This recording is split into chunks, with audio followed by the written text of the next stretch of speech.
La première question. Merci, Monsieur le Président, Monsieur le Ministre, mes chers collègues. Le Code général des collectivités territoriales encadre l'attribution de la dotation de solidarité rurale aux communes de moins de 10 000 habitants. Dite dotation de péréquation, la DSR est accordée pour tenir compte des charges que ces communes supportent pour contribuer au maintien de la vie sociale en milieu rural et de l'insuffisance de leurs ressources fiscales. La DSR est composée de trois fractions, fraction bourg-centre, fraction péréquation et la fraction cible. Cela étant, un manque de transparence et de compréhension des élus dans les critères de répartition est relevé face aux écarts parfois importants constatés entre communes similaires, à l'instar de la commune de Polia dans le département de l'Ain. De la comparaison effectuée avec les dotations de 13 communes comportant entre 2 500 et 3 000 habitants, il ressort pour cette commune de 2 700 habitants que le montant de la DSR est inférieur de moitié à la moyenne, avec des écarts allant de 1 à 3. Si sa non-reconnaissance comme bourg-centre en est la raison, ce critère est contestable. En effet, Polia est la deuxième commune du canton en termes de population, avec une croissance de 10% en 10 ans. Elle doit faire l'objet d'une reconnaissance en qualité de pôle structurant et elle dispose de nombreux équipements et services structurants. Dès lors que les critères d'attribution de la DSR ne reflètent plus la réalité, une réévaluation de la situation de la commune tenant compte de son rôle territorial croissant serait opportun.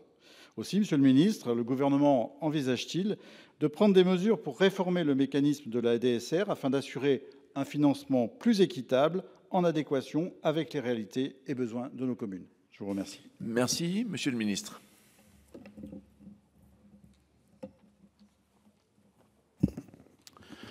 Merci, Monsieur le Président, Mesdames, Messieurs les sénateurs.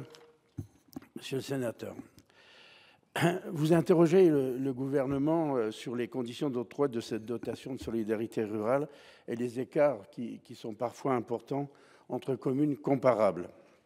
Notamment à propos, vous avez évoqué la commune de Polia dans l'Ain. Je peux vous dire que je comprends parfaitement ce sentiment d'injustice. De nombreux maires ruraux, d'ailleurs, le partagent également, surtout quand ils constatent des différences qu'ils jugent difficiles à expliquer.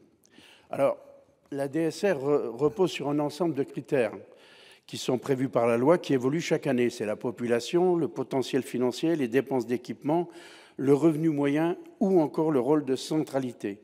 Ces indicateurs visent donc à garantir normalement une répartition équitable conformément aux principes constitutionnels de péréquation. S'agissant de Polia, la commune n'est pas éligible à 2 des 3 fractions de la DSR. D'une part, la fraction cible, réservée aux 10 000 communes rurales les plus fragiles, et d'autre part, la fraction bourg-centre, qui est attribuée aux communes chefs-lieux, sièges de bureaux centralisateurs ou représentant au moins 15% de la population de leur canton. Or, Polia n'atteint pas ce seuil de 15% et n'est pas chef-lieu également. Ça explique peut-être la différence d'attribution sans qu'il y ait d'erreur dans le calcul. Par contre, je partage pleinement votre constat. Il faut sans doute faire évoluer cette fraction bourg-centre dont les critères fondés, c'est sur la réforme des cantons de 2014 et que ça ne correspond plus toujours et ça ne correspond pas toujours aux réalités locales et notamment des anciens chefs-lieux de canton qui faisaient fonction de relais locaux, de relais ruraux.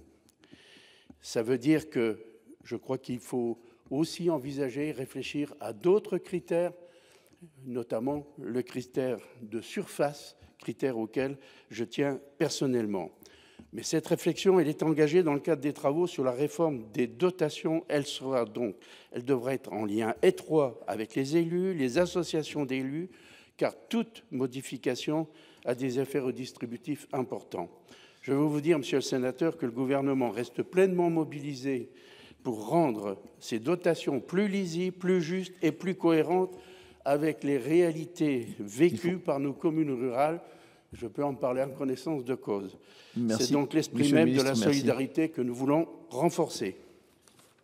Merci, Monsieur le Ministre. Allez-y, chers collègues. Merci, Monsieur le Président. Merci, Monsieur le Ministre, pour cette réponse qui est donc, somme toute, assez positive. Donc, nous sommes évidemment à votre disposition pour pouvoir travailler avec vous sur cette question qui a un sens d'égalité important pour les territoires. Et je pense très sincèrement qu'il y aurait aussi une question de transparence pour justement pouvoir disposer des différents critères qui sont attribués à ces communes pour les rendre les plus compréhensibles.